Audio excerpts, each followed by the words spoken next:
इस बार Indian government झुकेगी नहीं, मुंह तोड़ जवाब देगी दुश्मनों को। इस तरीके का इरादा आयरन लेडी प्रधानमंत्री श्रीमती इंदिरा गांधी जी उस समय कर चुकी होती है।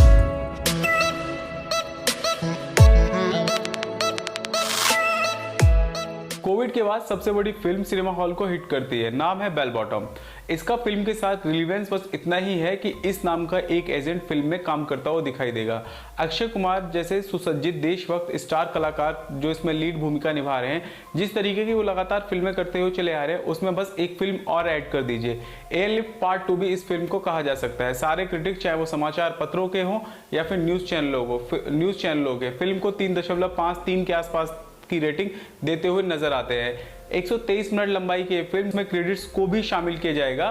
आपको इंगेज करने में सफल हो पाती है केवल उस तरीके से जिस तरीके से कोई भी एक औसत फिल्म आपको इंगेज कर सकती है। रंजीत तिवारी का डायरेक्शन में बहुत अच्छा प्रयास कहा जा सकता था, परंतु असीम अरोरा और परवेश शेख ने जिस तरह की कहानी लिखी उसमें एक चीज मिसिंग रह जाती है, वो है क्लाइमेक्स। ये फिल्म बिना क्लाइमेक्स के ही खत्म हो जाती है। बहुत सारे जोश दिलाने वाले सीन फिल्म में डाले जाते हैं, पर किसी भी तरीके से फिल्म में जोश आ नहीं पाता। आदिल हुसैन जैसे मंझे हुए कलाकार फिल्म को संभालने की लगातार कोशिश करते रहते हैं। लारा दत्ता की एक्टिंग कम, पर उनके मेकअप की बहुत ज्यादा चर्चा की जाएगी। इंदिरा गांधी जी वाले सीन्स में सजीवता लाने की कोशिश सफल होती हुई दिखाई देती है। इसके लिए मेकअप मैन्स को बहुत ज्यादा बिग क्रेडिट जाता है। बात करें वानी कपूर के किरदार की, जिनके हिस्से में 2 गाने आते हैं लगभग और थोड़ा सा काम मिलता है, या फिर हुमा कुरैशी का जो किरदार है, जो गेस्ट अपीयरेंस ही कहा जाएगा।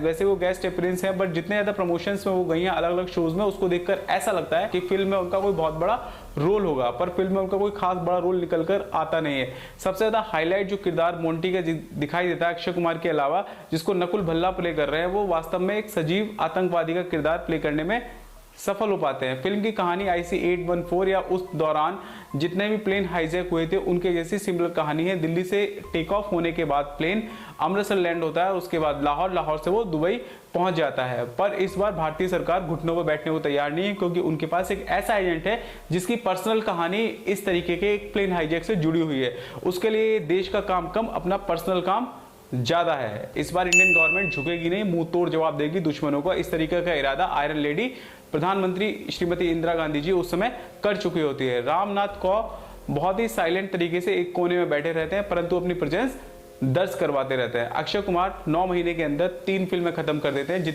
जितने काल में इंसान का एक बच्चा जन्म लेता है। जिस स्पीड से वो फिल्म खत्म करते हैं, उस स्पीड से वो एक दिन Guinness book of world record बना देंगे फुल लेंथ फीचर फिल्म को खत्म करने का, कि इतनी जल्दी वो फिल्में खत्म करते चले जाते हैं।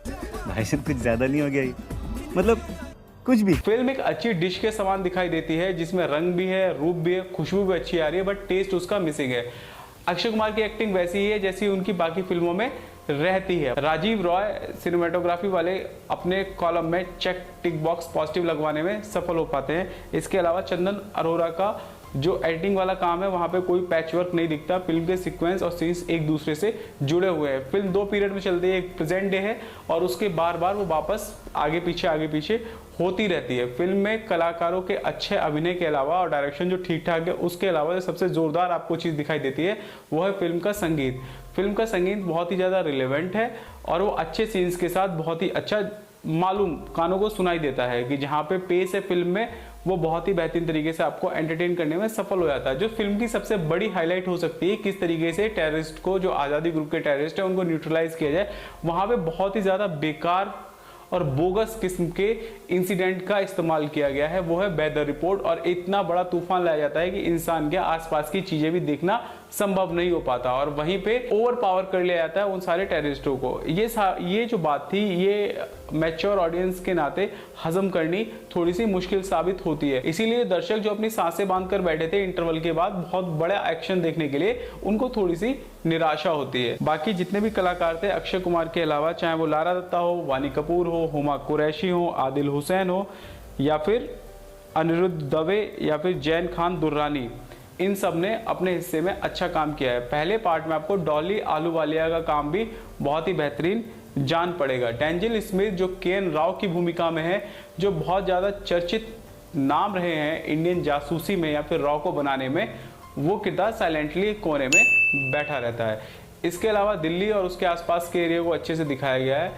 फिल्म आपको इंगेज करती है, एंटरटेन करती है, बट चमत्कृत नहीं करती, फिल्म आपको सरप्राइज नहीं करेगी। जब फिल्म देखकर ऑडिटोरियम से बाहर निकल के आते हैं, वहां पे रुस्तम का भी एक पोस्टर लगा हुआ था, तो अंतर आपको स्पष्ट महसूस हो जाएगा कि सिनेमा अपने आप में कितना अद्भुत हो सकता है। जहां पे रुस्तम में अक्षय कुमार सरप्राइज करने में सफल हो पाते हैं, एयरलिफ्ट में वो थोड़ा सा गति देते हैं, वहां पर ये फिल्म अच्छी होने के बाद भी आपको सरप्राइज करने में फेल साबित होगी। No God! बिल्कुल सेम रटा रटाया पैटर्न है, चाहे वो राजी हो चाहे वो बेल बॉटम हो, कि एक एजेंट को रोड पे से उठाओ, उसको ट्रेन करो और पाकिस्तानी थोड़ा सा मसाला डाल के आप उस फिल्म को बनने के लिए भेज देते हैं। फिल्म मेरे को देखने के बाद कैसी लगी? मेरे को फिल्म ठीक ठाक लगी, उससे ऊपर कुछ नहीं।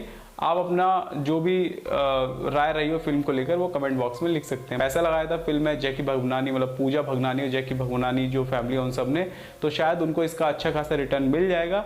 अगर आपको सिनेमा हॉल में जाने की जल्दी नहीं तो आप फिल्म को अमेजन प्राइम पे देख सकते हैं थोड़े दिन के इंतजार के बाद। क्या बात कर रहा है? ये थी फिल्म बेल बॉटम। आपसे जुड़े रहिए, हम जरूर आपके सामने एक नई चर्चा लाएंगे फिल्म चेहरे की, जो बहुत ज्यादा प्रॉमिसिंग नजर आ रहे हैं। तब तक अपना बहुत ध्यान रखिए, हमारी अगली कहानी तक गुड बाय।